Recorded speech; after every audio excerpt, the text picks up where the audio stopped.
سابقہ آیات میں اللہ سبحانہ و تعالی نے اپنے فضل کا ذکر کیا ہے کہ اللہ اپنے فضل سے نیک کام کرنے والوں کو اور ایمان والوں کو جزا عطا فرمائے گا۔ اللہ کا فضل کیا ہے، اللہ کی رحمت کیا ہے، اسے سمجھنے کے لیے سیدنا معاذ بن جبل رضی اللہ عنہ کی وہ روایت جس میں وہ بیان کرتے ہیں کہ میں رسول اللہ صلی اللہ علیہ وسلم کے ساتھ تھا کہ آپ نے میرا ہاتھ پکڑا اور ہاتھ پکڑ کر کہا کہ اے معاذ، میں اللہ کے لیے تجھ سے بڑی محبت کرتا ہوں۔ اور یہ ان صحابی کی خوش نصیبی ہے کہ ان کو اللہ کے رسول نے یہ بات کہی، اے معاذ میں اللہ کے لیے آپ سے بڑی محبت کرتا ہوں۔ تو جواباً میں نے کہا اے اللہ کے رسول، اللہ کی قسم میں بھی آپ سے بڑی محبت کرتا ہوں۔ رسول اللہ صلی اللہ علیہ وسلم نے ان سے کہا کہ پھر آپ ہر نماز کے بعد یہ کلمات اپنے لیے لازم کر لیں اور ان کو پڑھا کریں، ربی اعنی علی ذکرک و شکرک و حسن عبادتک، اے اللہ اپنے ذکر، اپنے شکر اور اپنی بہترین عبادت کے کرنے میں میری مدد فرما۔ یہ دعا ایسی دعا ہے، اس میں اللہ سبحانہ و تعالی سے بندہ تین چیزیں مانگ رہا ہے۔ ایک یہ کہ اللہ کا ذکر، اللہ کا ذکر وہ نہیں ہوتا جو ہم اپنی زبان سے کر رہے ہوتے ہیں، وہ ایک الگ چیز ہے، لیکن جو ذکر ہوتا ہے وہ اصل ذکر یہ ہے کہ انسان اپنی زندگی کے ہر معاملے میں اللہ کو یاد رکھے کہ اس میں اللہ نے مجھے کیا حکم دیا ہے، یہ ہے اللہ کا ذکر کرنا۔ اور شکر ایک ایسی عبادت ہے کہ جو تقوی کے ساتھ تعلق رکھتی ہے، اے اللہ تو نے جس حال میں رکھا ہے اس میں تیری تعریف ہے۔ عجبا لامر المؤمن، مومن کا معاملہ عجیب ہے، اگر اس کو خیر ملتی ہے، یہ اللہ کا شکر ادا کرتا ہے تو اس کے لیے یہ بھی اجر کا ذریعہ ہے، اور اگر اس کے اوپر کوئی مصیبت آتی ہے، کوئی رنج الم پہنچتا ہے تو یہ صبر کر کے اللہ کے ہاں اجر حاصل کر لیتا ہے۔ اور تیسری چیز ہے بہترین عبادت، وحسن عبادتک، اے اللہ میں تجھ سے تیری بہترین عبادت کرنے کا سوال کرتا ہوں۔ عبادت کرنا، پرستش کرنا، پوجا کرنا، اللہ کے سامنے اپنے تذلل کا اظہار کرنا، عاجزی اور انکساری میں رہنا، عبادت یہ ہے کہ بندہ ایسی اطاعت میں آ جائے، ایسا کمال اس کی عبادت میں آ جائے کہ اس کو عبادت کرتے ہوئے مزہ آئے، اسے مٹھاس محسوس ہو، اس کے لہجے میں، اس کی عبادت میں، اس کے رویے میں، اس کے رکوع و سجود میں، اس کے معاملات میں وہ حسن اور امتزاج ہو جسے اللہ سبحانہ و تعالیٰ کی رضا مل جائے۔ اس لحاظ سے ہم دیکھتے ہیں کہ اللہ کی عبادت کے دو اصول دیے جاتے ہیں۔ پہلا اصول یہ ہے کہ آپ اللہ کی بندگی کرو گویا کہ آپ اللہ کو دیکھ رہے ہیں، اور اگر آپ کی یہ کیفیت نہیں بنتی تو دوسرا رتبہ یہ ہے کہ اللہ رب العزت آپ کے ہر عمل کو دیکھنے والے ہیں، وہ آپ کے کسی عمل سے غافل نہیں ہیں۔ آپ اس بھول میں نہ رہنا کہ اللہ رب العزت آپ کی کسی چیز سے غافل ہے۔ ما کان ربک نسیا، تیرا رب بھولنے والا نہیں ہے۔ کل فی کتاب، تیرے رب نے ہر چیز کو لکھا ہوا ہے۔ یمحو اللہ ما یشاء ویثبت، اللہ سبحانہ و تعالی جس چیز کو چاہتا ہے لکھ لیتا ہے، جسے چاہتا ہے اللہ رب العزت مٹا دیتے ہیں۔ یہ اللہ کی شان کے لائق ہے کہ ما اللہ بغافل عما تعملون، اللہ اس عمل سے ہرگز غافل نہیں جو انسان کر رہا ہے۔ عمل کر لیا لیکن اس کی قبولیت کی تین شرطیں بھی۔ پہلی شرط یہ کہ اللہ کے لیے اخلاص ہو، خالص اللہ کے لیے عبادت کرنے والا ہو، کسی اور کے لیے عبادت نہ کرے، اتباع رسول ہو، اللہ کے رسول سے رستے سے ہٹ کر، ان کی سنت سے ہٹ کر کوئی عمل نہ کرے۔ اور تیسرا یہ کہ عقیدہ توحید ہو۔ اگر یہ تین چیزیں موجود ہیں وہ عمل پکا قبول ہو گیا، وہ مقبول عمل ہے۔ اور اگر ان تین چیزوں میں سے ایک چیز بھی کم ہوئی، ریاکاری آ گئی، ریاکاری نہیں آئی، خلوص پورا ہے لیکن اللہ کے رسول کی سنت نہیں ہے، اور اگر اللہ کے رسول کی سنت موجود ہے لیکن دل کے اندر دوسروں کی پرستش کا جذبہ بھی موجود ہے، دوسروں کے لیے سجدے بھی ہیں، دوسروں کے لیے اپنی ساری کے عاجزی بھی ہے، اور بڑا کچھ اس کے دل کے اندر ہے، تو کسی ایک چیز کے گم ہونے سے باقی دونوں چیزیں خود بخود گم ہو جاتی ہیں۔ اللہ رب العزت کے ہاں وہ عبادت پھر قبول ہوتی ہی نہیں ہے۔ اس لیے ان چیزوں کے اوپر ہمیں غور کرنا ہے کہ اللہ کا ذکر کیا ہے، اللہ کا شکر کیا ہے، اور اللہ سبحانہ و تعالیٰ کی بہترین بندگی کیا ہے۔ ہمارا المیہ یہ ہے کہ ہم نماز تو ادا کرتے ہیں لیکن ہم نماز کی روح کو نہیں سمجھتے، ہم عبادت تو کرتے ہیں لیکن عبادت کے مقام اور اس کے مقصد کو نہیں سمجھتے۔ ہم یہ سمجھتے ہیں کہ شاید عبادت مسجد کے اندر جا کر چند جسمانی حرکات کا نام ہے، اس کے علاوہ عبادت کچھ بھی نہیں۔ اللہ کے بندو، اس مسجد سے آپ کی پوری زندگی کی رہنمائی نکلنی، آپ نے یہاں پر آ کر جو دعوے کر کے جانا ہے کہ الحمدللہ، وہ الحمدللہ میرا باہر کیوں نہیں ہے، میری تجارت میں الحمدللہ کیوں نہیں ہے، میرے مسائل میں الحمدللہ کیوں نہیں ہے۔ اگر رب العالمین کو میں لا رہا ہوں تو رب العالمین میرا باہر کیوں نہیں ہے؟ میں کیوں کسی اور کے در پہ جا کے اپنا ہاتھ پھیلاتا ہوں؟ اگر الرحمن الرحیم میں یہاں پر پڑھ رہا ہوں تو باہر جا کر میں اللہ کی رحمت سے نا امید کیوں ہوتا ہوں؟ اگر مالک یوم الدین کو میں دلیل بناتا ہوں، میں قیامت کا دل کے اندر سوچ کر ڈر جاتا ہوں، تو کسی کا حق مارتے ہوئے، کوئی گناہ کرتے ہوئے میں کام کیوں نہیں اٹھتا؟ ایاک نعبد و ایاک نستعین کہہ کر میں اللہ رب العزت سے وعدہ کرتا ہوں کہ اللہ بندگی میں صرف تیری کروں گا، لیکن باہر جا کر میں اپنی خواہشات نفس کو پورا کرنے لگ جاتا ہوں۔ اہدنا الصراط المستقیم کا سوال بھی کرتا ہوں، لیکن باہر جا کر میں اپنے یاروں بیلیوں کی وجہ سے، اپنے معاشرے کے رسوم و رواج کی وجہ سے صراط مستقیم کو چھوڑ دیتا ہوں۔ چاہتا ہوں کہ میرے اوپر اللہ کا انعام ہو، لیکن کام وہ کرتا ہوں جو غیر المغضوب اور علیہم ولا الضالین میں آتے ہیں، اور پھر آمین بھی کہتا ہوں کہ اللہ قبول کر لے۔ باہر جا کر عمل میرے ایسے بن جاتے ہیں کہ میرا عمل اللہ کے ہاں میرے کندھے سے اوپر بھی نہیں جاتا۔ ان چیزوں کو میں نے خود دیکھنا ہے۔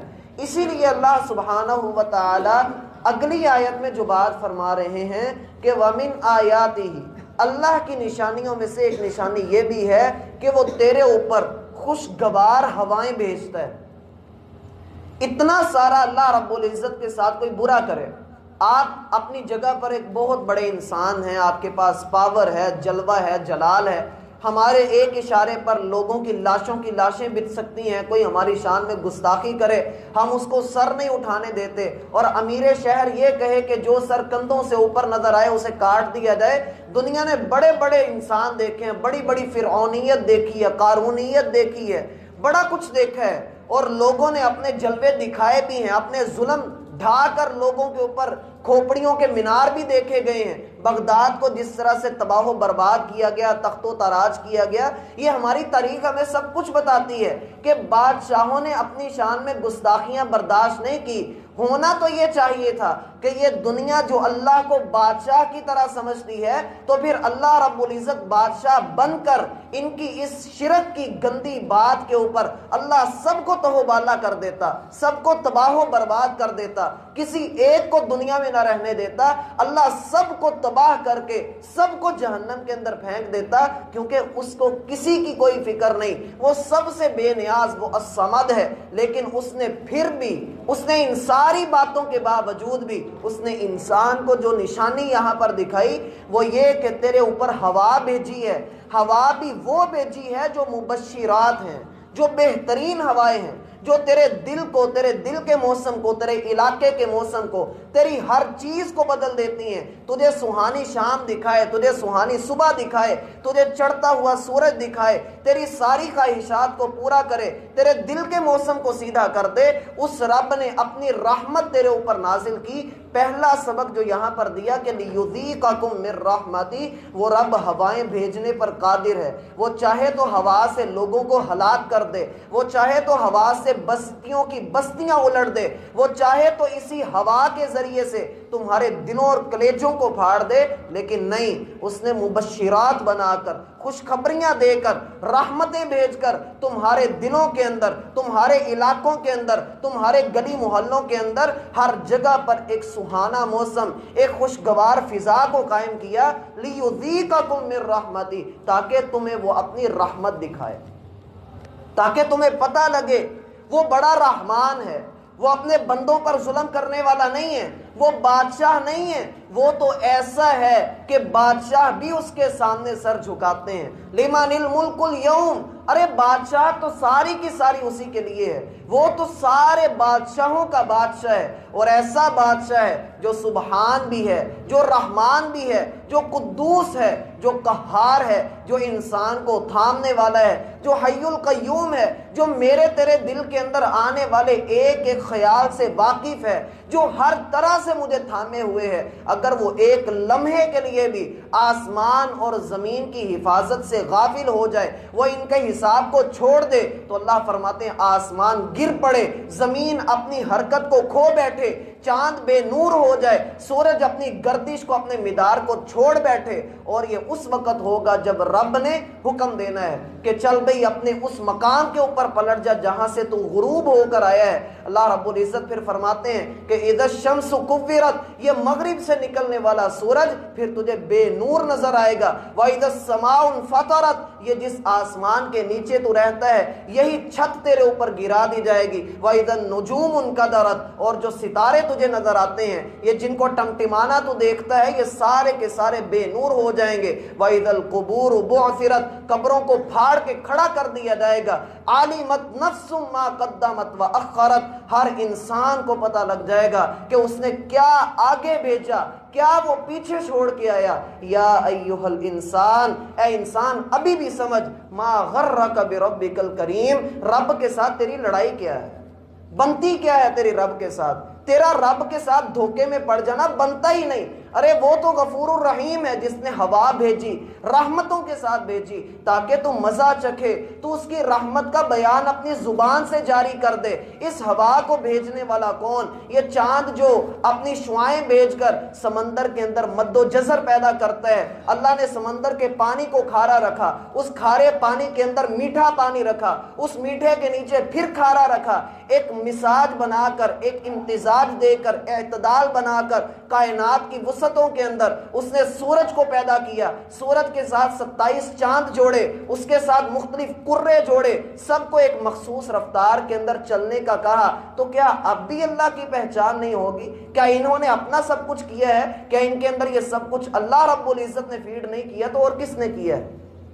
دنیا آج دعوے کرتی ہے جی چاند حرکت کر رہا ہے۔ 1400 سال پہلے محمد الرسول اللہ نے خبر دی تھی، الشمس والقمر بحسبان، یہ چاند اور یہ سورج ایک حساب کے تحت چلتے ہوئے جا رہے ہیں۔ دنیا کو جب علم نہیں تھا کہ چاند حرکت کرتا ہے، سورج گردش کرتا ہے، دنیا کو علم نہیں تھا، 1400 سال پہلے خبر دی گئی، والشمس تجری لمستقر لها ذالک تقدیر العزیز العلیم، تیرے رب نے سورج کے لیے کئی ایک چیزیں مقرر کر کے رکھی ہیں، وہ چلتا چلا جا رہا ہے۔ دنیا کو پتہ نہیں تھا کہ چاند 14ویں کا ہوتا ہے اور پھر گھٹتا ہے اور پھر بڑھتا ہے۔ مالک نے 1400 سال پہلے خبر دی، والقمر قدرناہ منازل لتعلموا عدد السنین والحساب، تیرے رب نے چاند بنایا تو اپنے ماہ و سال کا حساب تیار کر کے رکھے، تجھے پتہ لگے کہ چاند کا بڑھنا اور گھٹنا کیا ہے۔ یسألونک عن الاہلہ، لوگوں نے پوچھا اس وقت بھی کہ یہ چاند کے معاملات کیا ہیں، کہا ہیا مواقیت للناس والحج، یہ لوگوں کے وقت بتانے کے لیے رب نے بہت بڑا ٹائم پیس تیرے لیے رکھا ہے، لوگ دیکھیں تو صحیح۔ وَمِنْ آيَاتِهِ أَن يُرْسِلَ الرِّيَاحَ مُبَشِّرَاتٍ لِيُذِيقَكُم مِّن رَّحْمَتِهِ، یہ خوشخبری تمہیں اس لیے دیتی ہیں، یہ تجھے خوش اس لیے کرتی ہیں تاکہ تو اللہ کی رحمت کا مزہ چکھے۔ دوسری چیز جو اللہ فرماتے ہیں وَلِتَجْرِيَ الْفُلْكُ بِأَمْرِهِ، سمندر میں اس کے حکم سے کشتیاں چلتی ہیں۔ تم پانی کے اوپر کوئی بھی چیز رکھتے ہو وہ ڈوب جاتی ہے، پانی اسے نیچے لے جاتا ہے، لیکن یہ رب کی رحمت ہے، یہ اس کا حکم ہے کہ بڑے بڑے پہاڑوں جیسے اللہ رب العزت نے جزیرے، ان کے اوپر سمندر کی تہوں کو، پانی کو چڑھا کر ان کو نیچے ڈبویا ہے۔ ذرا سا وہاں پر زلزلہ آتا ہے، وہاں سے تیرے جزیرے باہر نکلتے ہیں، اور پھر وہیں سے آگے اللہ رب العزت ان کشتیوں کو، جو بڑے بڑے تیرے بحری جہاز، تیری کشتیاں، تیری آبدوزیں، یہ سارا کچھ وہاں پر چلتا ہے، ان کو چلانے والا کون ہے، ان کو تھامنے والا کون ہے؟ دنیا نے جب دعوے کیے، جب رب کو نہ پہچانا اور ٹائٹینک بنا کر کہا کہ ہم جو ہے اس کو خدا بھی ڈبو نہیں سکتا، مالک نے پہلے ہی سفر کے اندر ڈبو کر دکھایا کہ بی امری ہی، یہ جتنا بھی چلتا اس کے حکم سے چلتا، اس کے حکم کو چیلنج کرو گے تو پھر تباہ ہو جاؤ، کیونکہ فطرت سے جو سر ٹکراتا ہے وہ اپنا سر پاش پاش کر لیتا ہے۔ بل نقذف بالحق علی الباطل فیدمغ، جو حق اور باطل آپس میں ٹکراتے ہیں، اللہ فرماتے ہیں ہم حق کو اٹھا کر باطل کے سر کے اوپر دے مارتے ہیں اور باطل کا سر پاش پاش ہو جاتا ہے۔ وقل جاء الحق وزهق الباطل، ان کو بتاؤ کہ حق آ چکا، باطل کا نام و نشان مٹ چکا۔ ان الباطل کان زہوقا، باطل مٹنے کے لیے ہی آتا ہے۔ تم اللہ رب العزت کی رحمت کو سمجھو کہ اس کے حکم سے یہ تمہارے بحری جہاز چلتے ہیں، یہ تمہارا امپورٹ ایکسپورٹ کا کام چلتا ہے۔ دنیا اس وقت کیوں گوادر کے لیے لڑ رہی ہے؟ کیوں پاکستان کے اوپر سی پیک کے منصوبے کے اوپر لڑائیاں کی جا رہی؟ صرف اس لیے کہ یہاں سے انسان اور یہ وطن بہت بڑی تجارت کر سکتا ہے، بہت سارے اپنے وسائل کے اندر اضافہ کر سکتا ہے۔ اور اللہ رب العزت نے صرف اس ایک مقام پر نہیں، بیشتر مقامات پر قرآن میں نظر آئے گا کہ اللہ نے کشتیوں کا ذکر کیا ہے، کہ اللہ کے حکم سے یہ سب کچھ چلتا ہے۔ اور وہی تو اللہ ہے جو سمندر کے مد و جزر میں تیری کشتی کو تھام کر رکھتا ہے، جو ڈوبتے کو سہارا دیتا ہے، جو تجھے مچھلیوں کی خوراک بننے سے محفوظ کرتا ہے، جو تجھے ہر شر سے بچاتا ہے۔ یہ اس کا دوسرا انعام ہے کہ وہ ہوائیں بھیجتا ہے تو تیری یہ کشتی سمندر کی لہروں کے اوپر چلتی چلی جاتی ہے۔ تو نے موٹریں ایجاد کر لی، لیکن آج بھی تو کشتی کے بادبان کھڑے کر کے جہاز کے اوپر کپڑے باندھ کر ہواؤں کا محتاج ہے کہ کسی طریقے یہ چلیں صحیح، یہ سطح کے اوپر تیریں صحیح۔ یہ رب نے تیرے لیے ہوا اپنی رحمت بنا کر بھیجی، اگر وہ چاہے تو اسی ہوا کو تیرے لیے عذاب بنا کر بھیج دے۔ تیسرا انعام وَلِتَبْتَغُوا مِن فَضْلِهِ، تاکہ تم اللہ کا فضل تلاش کرو۔ اللہ کا فضل کیا ہے؟ کہ جب تمہارا یہ کاروبار چلے گا، تم کشتیوں کے ذریعے سے آمد و رفت بھی ہے، درآمدات بھی ہیں، برآمدات بھی ہیں، تمہارے یہ کاروبار چلتے ہیں، تمہیں اللہ رب العزت رزق عطا کریں گے۔ اور سمندر کے اوپر اللہ رب العزت فرماتے ہیں اُحِلَّ لَكُمْ صَيْدُ الْبَحْرِ وَطَعَامُهُ مَتَاعًا لَكُمْ وَلِلسَّيَّارَةِ، اللہ نے تمہارے لیے سمندر کی مخلوقات کا کھانا حلال کر دیا ہے، تم ان کو کھاؤ پیو، جیسے مرضی چاہو استعمال کرو۔ اور اللہ رب العزت چوتھا انعام کہتے ہیں وَلَعَلَّكُمْ تَشْكُرُونَ، تاکہ تم اللہ کا شکر ادا کرو، شکر گزار بندے بن جاؤ، تاکہ اللہ رب العزت تم سے راضی ہو۔ اِذْ تَأَذَّنَ رَبُّكُمْ لَئِن شَكَرْتُمْ لَأَزِيدَنَّكُمْ، تیرے رب نے فیصلہ کیا ہے کہ اگر تو رب کا شکر ادا کرے گا، تیرے رب نے یہ لکھ لیا ہے کہ وہ ضرور بھی ضرور تجھے زیادہ عطا کرے گا۔ اور یہ چار انعام ذکر کرنے کے بعد اللہ فرماتے ہیں وَلَقَدْ أَرْسَلْنَا مِن قَبْلِكَ رُسُلًا، اے محمد صلی اللہ علیہ وسلم، یہ ہوائیں جو مکہ میں چلتی ہوئی آپ کو نظر آتی ہیں، یہ جو آج آپ کے سامنے اکڑے پھرتے ہیں، یہ چاروں طرح کی چیزیں ان کے پاس بھی موجود ہیں۔ ہوائیں ان کے اوپر بھی آتی ہیں، ہم رحمت کی برکھا ان کے اوپر بھی برساتے ہیں، ہم ساری رحمتیں ان کے اوپر انڈیل رہے ہیں، لیکن اس کے باوجود بھی آپ سے پہلے بھی آپ یہ نہ سمجھیے کہ انہوں نے صرف آپ کو جھٹلایا ہے، آپ سے پہلے بھی کتنے انبیاء کرام آئے، کتنے رسولوں کو مبعوث کیا گیا۔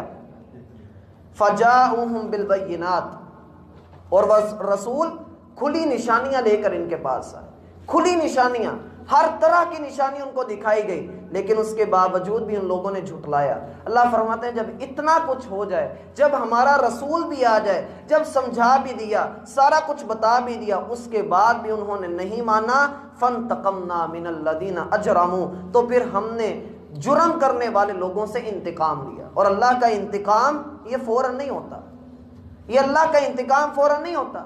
وہ کسی نے بڑے خوبصورت انداز میں کہا کہ نہ جا اس کے تحمل پر کہ بے ڈھب ہے گرفت اس کی، نہ جا اس کے تحمل پر کہ بے ڈب ہے گرفت اس کی، کیونکہ جب وہ پکڑتا ہے تو بڑا سخت انتقام ہے اس کا۔ جب بھی وہ کسی قوم کو پکڑتا ہے، جب بھی وہ کسی کے اوپر اپنا عذاب نازل کرتا ہے، تو پھر اس قوم میں سے بچتا کون ہے؟ وَكَانَ حَقًّا عَلَيْنَا نَصْرُ الْمُؤْمِنِينَ، پھر ہمارا فرض ہے کہ ہم مومنوں کو بچاتے کیسے۔